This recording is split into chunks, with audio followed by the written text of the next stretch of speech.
Selamat siang, seperti biasa, dan untuk memulainya membuat konten pada hari ini untuk setiap harinya. Dan pada hari ini saya Empu Glol akan menanggapi beberapa pertanyaan dari saudara kita yang mengirim pertanyaan melalui WhatsApp, kemudian melalui SMS langsung, bahkan melalui konten yang Empu buat yang lalu-lalu.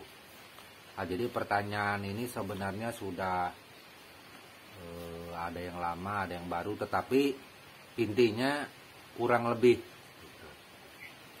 Jadi seputaran menanyakan tentang masalah mandaunya, masalah mandau yang dia miliki. Nah, ini kadang pertanyaan-pertanyaan yang ada ini seringkali membuat saya Empu Glol bingung untuk menjawabnya seperti apa. Karena jawaban yang kita jawab takutnya ini malah menjadi masalah. Takutnya nanti ada saudara kita lain yang terbawa oleh bahasa apa yang Empu sampaikan. Takutnya nanti ada yang baper oleh apa yang telah Empu ucapkan. Makanya itu Empu selalu berusaha dan berhati-hati. Nah, sebenarnya bukan di dalam konten ini saja. Hampir semua konten yang saya Empu Glol buat, itu yang dirilis kepada saudara kita, saya selalu berusaha menyampaikan sebaik mungkin dengan menjaga perasaan dari sisi manapun, dari pihak siapa saja, terutama saudara-saudara kita lain yang sesama pelaku seni juga. Nah, itu yang saya Empu Glol jaga. Walau dia bukan pelaku seni, para pecinta seni, para penikmat seni di mana saja di seluruh Indonesia, bahkan di luar Indonesia, Empu juga tak lupa berusaha menyampaikannya dengan sebaik mungkin, dengan tolak ukur sebuah perasaan seperti itu, agar sekiranya apa yang disampaikan bermanfaat, berguna, tapi tidak menjatuhkan seseorang, tidak menjadikan sesuatu permusuhan, tidak menjadikan Empu Glol seseorang yang benar-benar seumpamanya dibenci orang, seperti itu. Empu juga tidak pernah berusaha supaya Empu disenangi, tapi paling enggak jangan sampai Empu terlalu dibenci orang, seperti itu kira-kira. Jadi ada beberapa, kita ke bahasan langsung. Jadi ada beberapa saudara kita yang bertanya tentang masalah mandaunya. Mandaunya ini dia foto, kirim kepada saya Empu Glol. Empu, gimana ini menurut Empu? Apakah ini mandau tua Empu? Mandau yang saya miliki, saya membelinya dari saudara kita ini. Nah, terus ada juga pertanyaan yang menanyakan, Empu, ini saya membelinya, mandau ini sudah lama saya simpan, ini apakah ini benar masuk dalam mandau tempilan? Apakah ini benar masuk dalam mandau kerja Empu? Ada juga yang mengatakan ini Empu mandau peninggalan dari bapak saya. Yang lebih parah lagi, ini peninggalan dari kakek saya Empu. Gimana menurut Empu? Nah, pertanyaan-pertanyaan semacam ini sebenarnya tidak ada yang salah, bagus. Tetapi ini sebuah perangkap. Bila mana Empu menjawabnya dengan hal yang menurut mereka yang bertanya ini kurang pas atau tidak cocok, maka ini nanti bisa-bisa saja disampaikan kepada si pembuatnya, si penciptanya mandau tersebut. Maka disinilah terjadi gap, terjadi permasalahan. Yang sebenarnya hal semacam ini kalau kita sudah mempercayai pembuatan mandau tersebut, sudah mempercayai kalau itu mandau pusaka, sudah mempercayai kalau itu mandau tua, sudah meyakini kalau itu mandau berapa keturunan yang dimiliki, kenapa harus bertanya kepada saya Empu Glol? Tujuannya apa? Ini, saya Empu Glol balik bertanya, tujuannya apa? Nah, seandainya, loh Empu, itu kan supaya untuk meyakinkan kami. Kenapa harus empu yang meyakinkan? Kenapa tidak yakin kepada seandainya dari keluarga yang mengatakan seperti itu, dari si pembuat yang mengatakan seperti itu? Nah itu, kira-kira seperti itu. Nah, untuk hal ini, memang saya Puglol akui, mandau-mandau yang ada dikirim lewat WhatsApp, pesan, dan lain-lainnya, yang saya Puglol lihat, itu hampir rata-rata mandau souvenir, cendera mata, bukan masuk dalam golongan mandau kerja, bukan masuk dalam golongan tempilan. Bahkan di situ ada yang menurut kategori di dalam kami orang Dayak Benua, bukan mandau tetapi termasuk golongan parang yang menyerupai bentuk mandau, atau bahasa aslinya itu parang, menyerupai bentuk mandau tetapi bukan mandau. Dan mandau sejenis ini sudah Empu bahas di konten-konten Empu yang lalu, mungkin bisa scroll teman-teman melihat. Itu pada intinya kalau mandau di dalam suku Dayak Benua itu harus ada kolongnya. Kalau tidak ada kolongnya itu bukanlah mandau di dalam suku kami, bukan suku yang lainnya, mohon maaf, harus digarisbawahi. Terus ada juga saudara kita bertanya, kenapa Empu mandau harus ada kolongnya? Itu kan kurang kuat, dengan berbagai hal yang menjadi alasan dari pertanyaan tersebut. Nah, maksudnya itu bahwa sebagusnya atau sebaiknya nggak usah ada kolong seperti itu. Nah, itu terserah kembali kepada Anda. Kalau berbicara tradisi, budaya, adat aslinya bawaan dari turun temurun, kalau memang ada kolong, ya kita buat ada kolong mengikuti pakem yang ada. Kalau toh itu menjadi kesalahan, biarlah hanya cukup saya Puglol yang ikut orang tua dulu yang salah juga. Kira-kira seperti itu. Nah itu. Nah jadi kembali kepada cerita tadi. Untuk masalah mandau, foto-foto yang dikirim kepada saya Puglol, saya sangat sulit untuk menjawab. Meski niat hati ini kepingin mengatakan yang sejujur-jujurnya, secara fair tentang hal tersebut.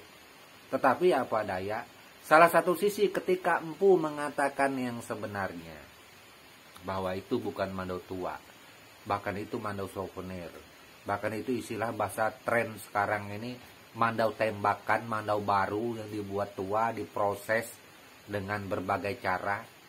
Nah, itu sehingga mendapat harga yang melambung tinggi. Nah ini, ketika rahasia ini Empu katakan, Empu buka dengan maksud tujuan baik, tetapi bisa saja ini menjadi masalah. Salah satu sisi masalah, saya menumpahkan piring nasi, menumpahkan rezeki yang dimiliki oleh si pembuat mandau tersebut. Gitu. Selain itu, mungkin saja orang yang mengirim pesan ini merasa kecewa. Apa yang saya sampaikan justru menganggap saya Puglol memojokkan mandau karya orang lain yang dia miliki. Bisa saja terjadi. Nah itu. Nah inilah hal yang sangat Empu berhati-hati, dan sering Empu katakan, janganlah bertanya kepada saya Puglol masalah mandau-mandau kalian, gak perlu seperti itu. Nah itu, seandainya jika ketika kalian menyukai mandau saya Puglol, umpamanya buatan Empu, jangan juga dibandingkan dengan mandau yang lain. Kenapa? Karena semua orang itu mempunyai karakter yang tidak sama. Itu karena sukunya juga berbeda. Seperti itu kira-kira. Nah, kemudian ada juga saudara kita bertanya, Puglol ini suku Dayak apa sih? Mungkin berpuluh kali di konten saya sudah saya jawab, saya Dayak apa, sudah disebutkan. Dan kalau bingung saya Dayak apa, tunjukkan muka saya di konten ini kepada saudara kita Dayak Benua yang ada di Kalimantan Timur, Kabupaten Kutai Barat. Tunjukkan aja muka saya ini. Kalau seandainya saudaraku tidak kenal, banyak kok yang kenal. Itu mudah kan, nggak sulit. Nah itu seperti itu. Terus kita kembali kepada laptop. Jadi untuk masalah mandau tua ini atau mandau souvenir, memang kayak mandau souvenir ini mandau warisan dari kakek. Iya, Kalau itu seumpamanya mandau souvenir dibeli dari tahun 1980 atau dibeli sekitar tahun 1970-an ke atas, 79 menjalani tahun 80, itu kan banyak yang menjual barang-barang cenderamata souvenir Kalimantan, Mandau Kalimantan. Ada. Dan seumpamanya ketika kakek saudaraku membeli, nah kemudian jatuh kepada saudaraku, itu kan mandau souvenir. Terus apa bedanya empu souvenir dengan asli? Tonton video empu yang 500 lebih sampai saat ini, maka saudaraku akan mengerti dan bisa membedakan antara souvenir cenderamata dengan yang benaran itu kira-kira seperti apa. Nah, itu kalau saya harus menjawab di konten ini semua, terus konten saya Empu Gelol yang lalu gimana? Nah itu. Jadi berbicara mandau souvenir, berbicara mandau asli, dilihat juga umur saudaraku berapa.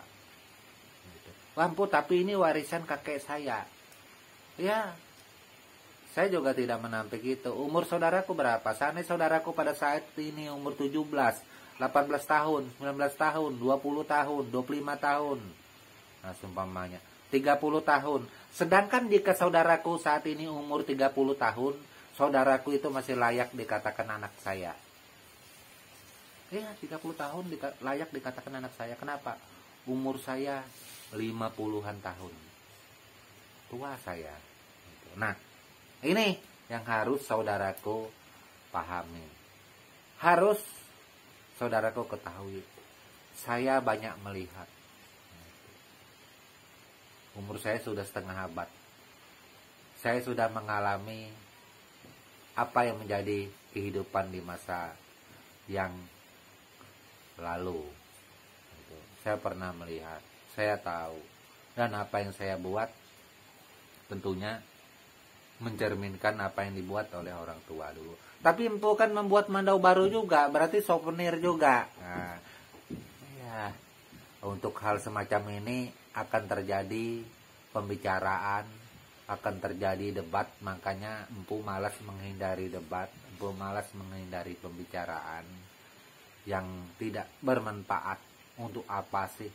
Gitu. Yang benar ketika saudaraku kepingin tahu tentang masalah mandau, mendingan saudaraku sumpamanya datang ke rumah saya.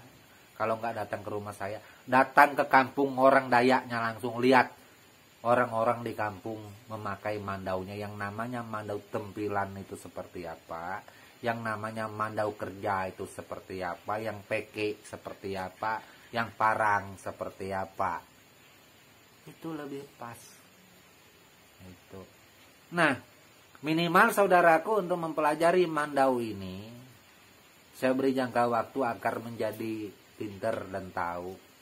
Jadi supaya tidak terjadi debat, minimal saudaraku tinggal di kampung Dayak Benua itu 10 tahun. Apabila saudaraku tinggal di kampung Dayak Benua 10 tahun, suku apa saja pasti pinter. Pasti tahu akan mandau itu, yang membedakan yang benar, yang souvenir, cenderamata, yang tempilan, yang mandau kerja. Pasti akan tahu. Kalau seumpamanya 10 tahun nggak pintar-pintar juga, berarti ini memang orangnya yang memang nggak masuk di kepalanya. Menilai mandau asli itu bukan menilai dari bilahnya saja, tetapi kita menilai melihat secara keseluruhan. Dari belawitnya, dari tempusarnya, dari pemasangan malau, dari gagangnya, jika gagangnya polos, jika gagangnya berukir, dari sarungnya yang digunakan kayu apa, dari belawitnya, dari tabinnya, tempat anak pisaunya itu dilihat dari apa dia mengambil. Terus ketebalan sarungnya, lihat bentuk bilahnya seperti apa, besi yang dipakai besi apa. Nah, itu keseluruhan. Jadi kita melihat mandau asli itu bukan daripada salah satu sisi. Yang dimaksud mandau asli itu seperti apa? Simpu kami bingung. Nah, seperti ini.